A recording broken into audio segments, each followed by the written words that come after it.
This is the Randi Rhodes Show. To speak with Randi, dial 561-270-3844. That's 561-270-3844. You need a little bit of coordination if you're talking about multiple groups that have multiple objectives. And, in the military, it's really commander's intent. And the commander's intent was, we want to keep President Trump in power. That's what he told us to do.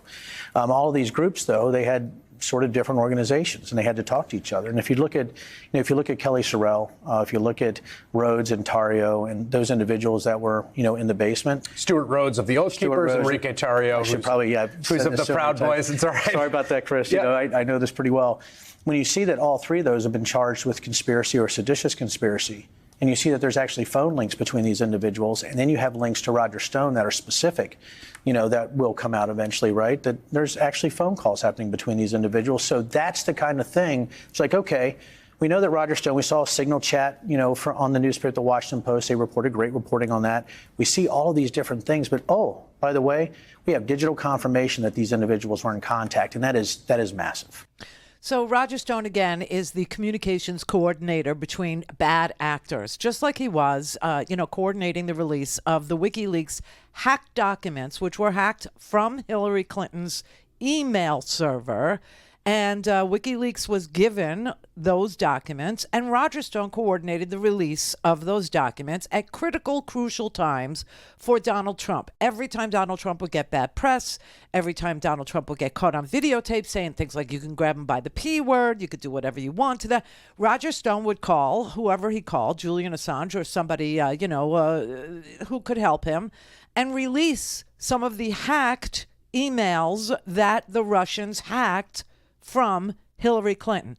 It's just so amazing because Hillary Clinton is the victim here, and she got blamed for her own victimization by Roger Stone. That's how dirty a trickster he is. Now, remember, Roger Stone was pardoned by Donald Trump. Why was he pardoned by Donald Trump? Because he obstructed the Mueller investigation. He literally lied to the investigators in the Mueller investigation and obstructed Mueller's inquiry, okay? And Roger Stone was about to go to jail. And Donald Trump pardoned him on his way out the door. How nice. Who got pardoned? Steve Bannon and Roger Stone. That's who got pardoned by Donald Trump. So it's so interesting that Roger Stone is on Steve Bannon's show all the freaking time. And so is Stuart Rhodes. You see how small that conspiratorial world is?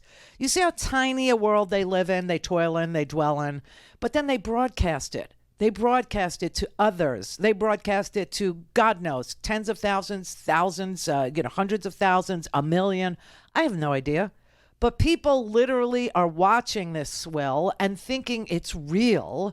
And it's really propaganda that's being, propounded and put out there by evildoers, by people who have an interest in making you believe or making Americans believe that the president of the United States could and would deputize guys like Stuart Rhodes or Enrique Tarrio or any of their QAnon friends to become the new United States military force, to keep law and order after the Insurrection Act or martial law is declared.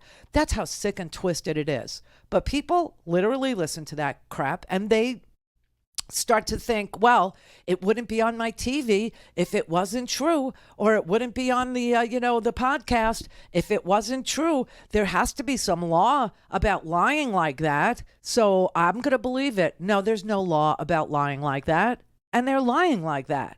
And they're getting pardons for lying like that. And they're getting pardons for obstructing justice. They're getting pardons for defrauding you. Bannon was pardoned after he stole $1 million from you, from his own freaking viewers. He was going to jail for fraud. And Donald Trump pardoned him. But this is just backcrap stuff that people actually believe in this here country. Now, here's Roger Stone. Okay, I am a little disappointed because apparently there was a Danish film company. Swear to God. And Roger Stone decided to let this Danish documentary film company follow him around for 3 years. Now, who does that? And isn't it always the documentary that gets you? I mean, do they not watch true crime TV series? I don't know. Do they not pay attention to like every true crime, series that ever, popped a guy? It was always because they were caught in their documentary saying, I killed them, into the mirror or some such crap. So anyway, he allowed a documentary film company from Denmark, from Copenhagen, to follow him around for 3 years. He thinks he's that special, right? And they were able to capture him on tape way before the election, way before, and then after the election, and then after January 6th, like throughout this whole period in time. Well, before the election, Roger Stone was saying, hey, no matter what happens, we're declaring victory. No matter what happens, we're going to fight it unless we win. What they're assuming is that the election will be normal. The election will not be normal. Oh, these are the California results? Sorry, we're not accepting them. We're challenging them in court. If the electors show up at the Electoral College, armed guards will throw them out. I'm the president. You. You're not stealing Florida. You're not stealing Ohio. I'm challenging all of it. And the judges we're going to are judges I appointed. You. You're not stealing the election. Let's just hope we're celebrating. Yeah. I really do suspect it will still be up in the air. But when that happens, the key thing to do is to claim victory. Possession is 9/10 of the law. No, we won. You. Sorry, over. We won. Yeah. You're wrong. You. So that's the concept. Has it been pitched to the president? Yes, it has. I believe the president's for it. The obstacles are these lily-livered, weak-kneed bureaucrats in the White House counsel's office, and now they must be crushed because they've told the president something that's not true. Okay, so this was all prior to the election. This happened November 1st, okay, before the election, where he says, I really do suspect it'll still be up in the air. And when that happens, the key thing to do is claim victory. Possession is 9/10 of the law. No, we won. And then he's actually incriminating Donald Trump, saying Donald Trump was briefed on this, was down with it. And Donald Trump feels secure in challenging any election he doesn't win because he will bring the cases in front of his own judges that are beholden to him. Honestly, saying that the president of the United States believes that he has set up an authoritarian system of governing that reached into the judicial branch, and that those judges, not justices, that's Supreme Court, but those judges are so loyal to Donald Trump because they were so, I don't know, what are we supposed to conclude?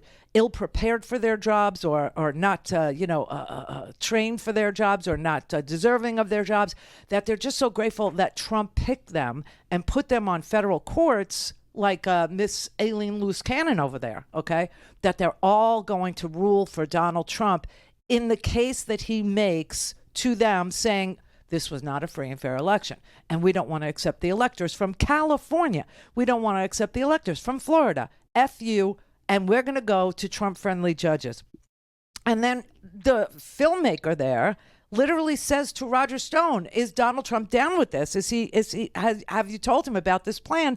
And the quote there, and this is what is incriminating about it. He said, quote, I believe the president is for it. The obstacles are these lily-livered, weak-kneed bureaucrats in the White House counsel's office, and now they must be crushed because they've told the president something that's not true.